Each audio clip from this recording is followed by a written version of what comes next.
அஸ்ஸலாமு அலைக்கும். அல்ஹம்துலில்லாஹ், அஸ்ஸலாத்து வஸ்ஸலாம் அலா ரசூலில்லாஹ் வலா ஆலிஹி வஸஹ்பிஹி அஜ்மாயின். அம்மா பாத்.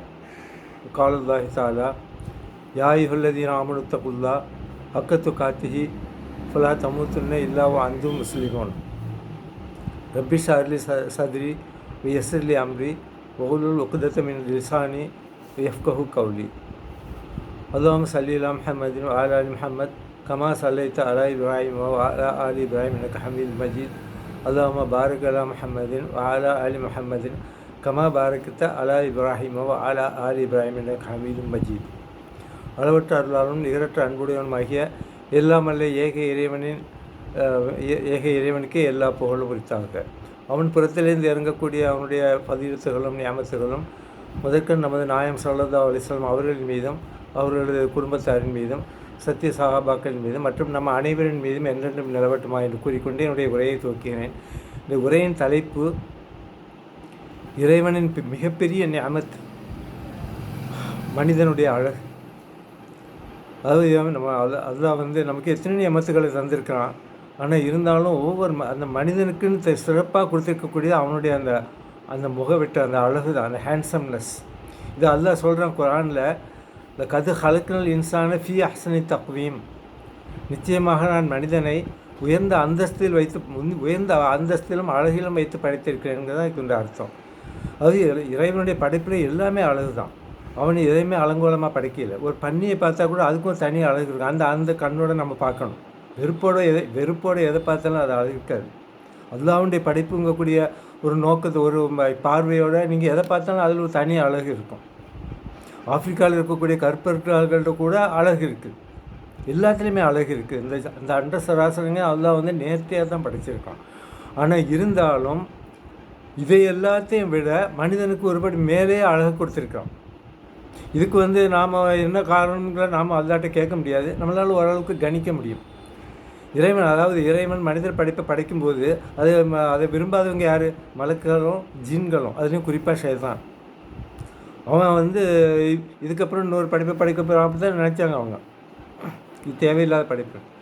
ஆனால் இறைவனுடைய தீர்மானத்துக்கு யாரும் அதை மாற்றம் சொல்ல முடியாது. இறைவன் முற்றும் அறிந்தவன். அப்போ படித்ததுக்கப்புறம் எதுலேருந்து படைக்க போகிறான்? களிமண்லேருந்து படைக்க போகிறான். களிமண்லேருந்து தானே படைக்க போகிறான். நம்மளை அதுதான் நெருப்புலேருந்து படைத்தான். மலக்குகள் நினச்சாங்க நம்மளை ஒளியிலேருந்து படைத்தான். களிமண்லேருந்து தான் படைக்க போகிறேன், எப்படி தான் இருக்குதுன்னு பார்த்துருமேன்னு கூட அவங்க நினச்சிருக்கலாம்.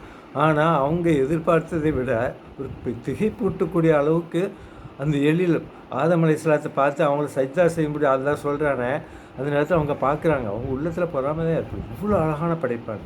அப்போ இதுலேருந்து என்ன தெரியுதுன்னா, மலக்குகளுக்கு கூட இந்த அழகு இல்லை தான் நினைக்கணும். ஏன்னா அவங்களே பார்த்து பொறாமப்பட்டிருக்காங்க. ஜின்களுக்கும் அப்படிப்பட்ட ஒரு அழகு இல்லை, செய்தானுங்க அந்த அழகு இல்லை. அவங்க அதனால தான். அப்போ இது எதுக்கு இறைவனை இப்படி மாறுபாடு செய்யலாம்? அதாவது இது பாரபட்சம் தானே. எல்லா படைப்புக்கும் ஈக்குவலான முறையில் அந்த அழகு கொடுத்துருக்கலாமே. இறைவன் என்றைக்குமே மாறுபாடு செய்ய மாட்டான். அவன் எல்லாத்துக்குமே சமப்படுத்தி பார்க்குறான். இறைவனுக்கு முன்னாடி அவனுடைய படைப்புகள் எல்லாம் சமந்தான்.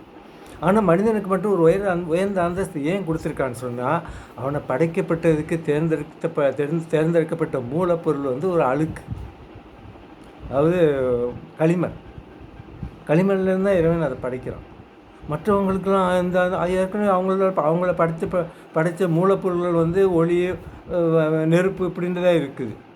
ஆனால் இதை களிமண்லேருந்து தான் படைக்கிறான்ல. அதனால தான் எல்லாத்துக்கும் எல்லாத்தையும் அந்தஸ்து, அதாவது நெருப்புலான படைக்கப்பட்டவங்களுக்கும் ஒளியினால் படைக்கப்பட்டவங்களுக்கும் இந்த சமமான அழகுன்னு கொடுத்தா அவங்களுக்கு உள்ளத்தில் மமதை தான் ஏற்படும். ஏன்? ரெண்டு பக்கமே அவங்களுக்கு அழகு தான்.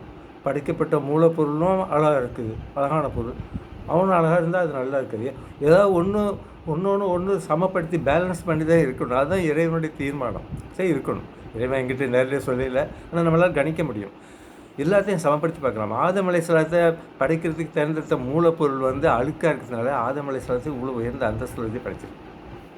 அப்போ உயர்ந்த அந்தஸ்தில் வச்சு படைக்கணுங்கிறதுக்காக தான் அவன் தேர்ந்தெடுத்த மூலப்பொருளும் களிமண்ணுன்னு இருக்கலாம்.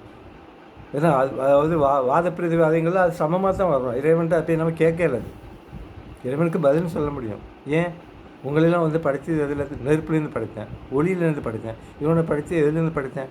களிமண்லேருந்து தானே படித்தேன். அதனால் அவனுக்கு ஒரு அந்தஸ்து வேணும் இல்லையா? களிமண்லேருந்து படித்தவொடனே உங்களை மாதிரி அழகு இல்லாமல் படித்தா அது நல்லது இல்லை. அது வந்து நியாயம் கிடையாது. ஏதோ ஒன்று வந்து மைனஸ், ஒன்று ப்ளஸ். அப்போ இப்போ படைக்கப்பட்ட மூலப்பொருளாவது களிமண்லேருந்து ஒரு பொருளை படைச்சிட்டானிக்கு அது களிமண் கிடையாது, அது வேறு ஒரு பொருள். அது மாதிரி ஒளியிலேருந்து ஒரு பொருள் ஒரு படைப்பை படைத்தா அது படைச்சதுக்கப்புறம் அது வேறு பொருள் தான், அது மலக்கு, அதை பார்க்க முடியாது. அது மாதிரி நெருப்புலேருந்து படைக்கப்பட்டாலும் ஜீன்களை நம்மளால் பார்க்க முடியாது. ஆனால் களிமண்ணால் படைக்கப்பட்ட அந்த ஆதமையும் அவனுடைய சந்ததியும் அவ்வளோ அழகையும் மெருகையும் கொடுத்து இறைவன் நம்ம என்றைக்குமே எல்லாராலையும் பார்க்க வச்சுருக்கான். ஜின்களும் நம்மளை பார்க்குது, மலக்குகளும் நம்மளை பார்க்குறாங்க. அப்போ இதைத்தான் வந்து அல்லாஹ் சொல்கிறேன், இல்லை கது ஹலக்னல் இன்சான ஃபி அஹ்ஸனி தக்வீம். நல்லா பாருங்கள், இந்த உலகத்தில் இந்த மனிதன் மட்டும் இல்லை, மனிதனும் மிருகத்தை சார்ந்தவன் தான். மற்ற மிருகங்களையும் பாருங்கள், பறவைகளை பாருங்கள், ஒவ்வொன்றுக்கும் ஒரு அழகு இருக்குது, அது நம்ம மறுக்க முடியாது. யானையை பார்த்தா அதுவும் ஒரு அழகாக தான் இருக்குது. சொல்லுவாங்க, சலிப்பூட்டாத காட்சிகள் சொல்லிட்டு ஒரு சில இருக்குது. அது என்ன தெரியுமா? மனிதனுக்கு கூட சலிப்பூட்டாது. அது அமைதியான ஒரு கடலை பார்க்குறது, குழந்தையை பார்க்குறது, ஒரு யானையை பார்க்குறது, இது சலிப்பே விட்டாது. ஆனால் இருந்தாலும் எல்லாத்துக்கும் ஒரு அழகு கொடுத்துருக்கான். ஆனால் மனிதனுக்கு இருக்கக்கூடிய அந்த அழகு எதுக்குமே இல்லை. அழகுன்னு நம்ம சொல்கிறதா உடல் நேர்த்தி, உடல் கட்டு, அதெல்லாம் வந்து அதையும் சொல்லலாம்.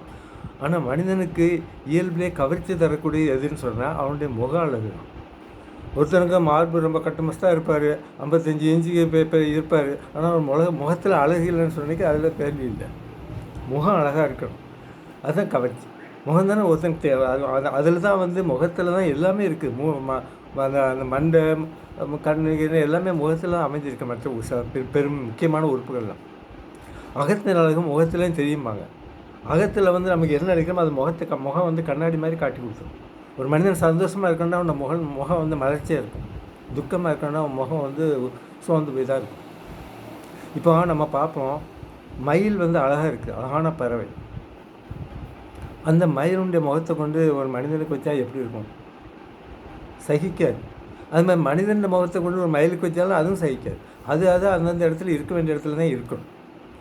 இதெல்லாம் இந்த தத்துவம்லாம் நம்ம இப்போ நம்ம அதை பற்றி பேச வரையில்லை. ஆனால் மனிதனுடைய எழில், அதைத்தான் நான் வந்து சொல்ல வரேன். மனிதனை எப்படி அழகோடு படைச்சிருக்காங்க. மற்ற எந்த மிருகமாக இருக்கட்டும், பறவையாக இருக்கட்டும், எதாவது இருக்கட்டும், அதுக்கு அதனுடைய அந்த முக அமைப்பை பாருங்கள். வாய் வந்து முன்னாடி இருக்கும், மூக்கு வந்து பின்னாடி இருக்கும். இது ஏன்னு சொன்னால் அது வாயை கொண்டு அசை போடணும், கத்தணும், வாயை தொடர்ந்து மூடணும். இப்படிலாம் செய்யும்போதெல்லாம் மூக்குக்கு வந்து எந்த விதமான டிஸ்டர்பன்ஸும் இருக்காது. மூக்கு பின்னால் இருக்கிறதுனால, வாய் முன்னால் இருக்கிறதுனால அது வந்து இண்டிவிஜுவல், அதாவது ஃப்ரீடம். வாய் வந்து ஃப்ரீயாக என்ன வேணாலும் மூவ் பண்ணலாம், மூக்குக்கு எந்த டிஸ்டர்பன்ஸும் இருக்காது. இதே மாதிரி மனிதனுக்கும் வச்சுருந்தால் கொஞ்சம் கற்பனை பண்ணி பாருங்கள். நமக்கு வாய் வந்து முன்னாடியே மூக்கு பின்னாடி இருந்தால் ஒவ்வொருத்தங்களும் குரங்கு மூஞ்சி மாதிரி தான் இருப்பாங்க, அவ்வளோ லட்சணமாக இருப்பாங்க. ஆனால் இறைவன் அதை விரும்பலை. அதான் சொல்கிறேன் இல்லையா, இந்த கது ஹலக்னல் இன்சான ஃபி அஹ்ஸனி தக்வீம்.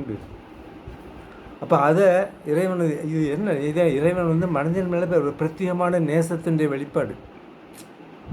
இந்த அழகாக அவன் தந்திருக்குது, நம்ம பெரிய ஒரு ஞாபகத்து. இறைவன் வந்து மனிதனுக்கு ஹேண்ட்ஸம்னஸ், அந்த எழில், அந்த பியூட்டிஃபுல்னஸ் அதை கொடுக்கணும். அதுக்கு இப்படி வச்சா சரி வராது. அதனால இறைவன் என்ன செய்யறான், வாயை பின்னாடி தான் வச்சுருக்கான், மூக்கை தான் முன்னாடி வச்சுருக்கான். இப்போ இதில் ஒரு பிரச்சனை வருது. வாயை அசைக்கும் போது மூக்கை வந்து முட்டும், சுவாசிக்க முடியாது. நம்ம வாயை எத்தனை காரியங்களுக்காக வேண்டி அசைக்க வேண்டியிருக்கு. பேசுகிறதுக்கு அசைக்கணும், அழுகுறதுக்கு அசைக்கணும், சிரிக்கிறதுக்கு அசைக்கணும், திங்கிறதுக்கு உங்கிறதுக்கு அசைக்கணும். அப்போ இந்த அசைவுகள்லாம் வந்து மூக்குக்கு டிஸ்டர்பன்ஸாக தானே இருக்குது. ஆனால் மூக்கு தானே முன்னால் இருக்குது. இப்போ இதுக்கு இறைவன் என்ன செய்யணும் பார்த்துக்க, அவன் எவ்வளோ பேர் ஞாபகத்தை, எவ்வளோ பேர் கருணை உள்ளவனா மனிதர்கள் மேலே. இப்போ இப்படி வந்து மனிதனை அழகாக வைக்கணும், ஆனால் அவனுக்கு எந்த தொந்தரவும் இருக்கக்கூடாது. அதனால் என்ன செய்யறான் இறைவன், நம்முடைய மேல் தாடையை ஃபிக்ஸ் பண்ணிட்டான். மேல் தாடை அசையாது. நீங்கள் பேசும்போதும் சரி, வாயை பழக்கும் போதும் சரி, நீங்கள் உங்கும் போது என்ன வேணாலும் நீங்கள் வாயை அசைங்க, கீழ்த்தாடை மட்டும்தான் அசைங்க, மேல் தாடை ஃபிக்ஸாக தான் இருக்கும். அதனால் மூக்குக்கு எந்த டிஸ்டர்பன்ஸும் இல்லை. நீங்கள் எவ்வளோ கஷ்டப்படுங்க, மேல் தாடையை எப்படி வேணாலும் கொத்திக்கிட்டு நீ பேசலாம். கீழ்த்தாடையை ஒருத்தன் வந்து இப்படி தூக்கி அடைச்சிட்டான்னு வைங்க, உங்களால் ஒன்றும் செய்ய முடியாது. ஏன்னா அதுதான் அசையணும். அப்போ அந்த அளவுக்கு இறைவன் வந்து நமக்கு எவ்வளோ பெரிய நியமத்தை தந்திருக்கான்னு கொஞ்சம் சிந்தித்து பார்க்கணும். இதனால தான் குர்ஆனில் தன்னுடைய வேதத்தில் இறைவன் வந்து இவ்வளோ நியமத்துகளையும் தந்த இறைவன் வந்து தன்னை வந்து மனிதன் என்ன செய்யணும், தன்னை வந்து எப்படி அவன் நெருங்கணுங்கிறதே நம்ம சொல்லி காட்டுறான். நன்றியோடு நெருங்கி பல இடங்களில் இதை வந்து சொல்கிறான். ஒதுக்குருவனி அதுக்கு இருக்குங்கிறான். அப்போ இந்த இடத்துல ஒதுக்குருவனி அதுக்கு இருக்கும்லாம் குரான் உள்ள வருது. குரானை திறந்த உடனே இறைவன் என்ன சொல்கிறான்டா, நீ என்ன புகழ்ன்னு சொல்கிறான். அல்ஹம்துலில்லாஹ், இதுதான் நன்றி தெரிவிக்கிறது. அப்போ இந்த வார்த்தையில் இந்த அல்ஹம்துலில்லாங்கிற வார்த்தையிலிருந்தே அவன் எதுக்கு இந்த சூறாவை ஓப்பனிங் சூறா ஃபாத்திஹா சூறாவை ஆக்கியிருக்கான்டா, இறைவன் நன்றி செலுத்துறது தான் விரும்புகிறான். அவன் விரும்புறதுக்கு அவனுக்கு உரிமை உண்டு. இந்த அண்ட சராசரங்களையும் நேர்த்தியாக படைச்சிருக்கான். அதனுடைய எல்லா படைப்புகளையும் நேர்த்தியாக தான் படைச்சிருக்கான். மனிதனே அப்படி தான் படைத்தாலும் மனிதனுக்குன்னு ஸ்பெஷாலிட்டி அவனை இன்னும் ஒரு கவர்ச்சி அழகாக அவன் படிச்சிருக்கானே. இப்போ அவனுக்கு நம்ம நன்றி செலுத்த வேணாமா? நன்றி செலுத்த தான் வேணும்.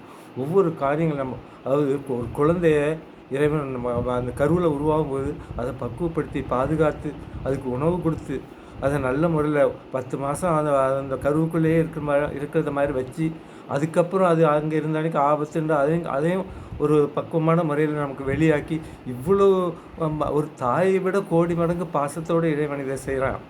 ஒரு குழந்தைய பாருங்கள் எவ்வளோ அழகாக இருக்குது. உலகத்தில் உள்ள மிருகங்கள்லேயும் பறவைகள்லேயும் அதனுடைய குஞ்சுகள்லாம் அழகாக தான் இருக்கும். ஆனால் எல்லாத்தையும் விட அது குட்டியில் அழகாக இருக்கிறது மனிதன் தான், மனித குழந்தை தான். அது பார்க்க திகட்டாது. அவ்வளோ அழகான முறையில் இறைவன் நமக்கு இவ்வளோ நியமத்தில் செஞ்சுருக்கான். நமக்கு வந்து ஆரோக்கியத்தை தந்திருக்கிறான், நம்முடைய உயிர் வாழ்க்கையை தந்திருக்கிறான். அது எப்போ எடுக்க போகிறாங்கிறது அது அவன்கிட்ட கையில், அது அல்லாஹ்வுல் ஆலம். நீ அதை பற்றி கவலைப்படாது. நீ வாழ்க்கையை உன்பாட்டுக்கு சந்தோஷமாக இரு. எது வந்தாலும் தவக்கல் தொழலாம். இன்னா லில்லாஹி வ இன்னா இலைஹி ராஜிஊன்.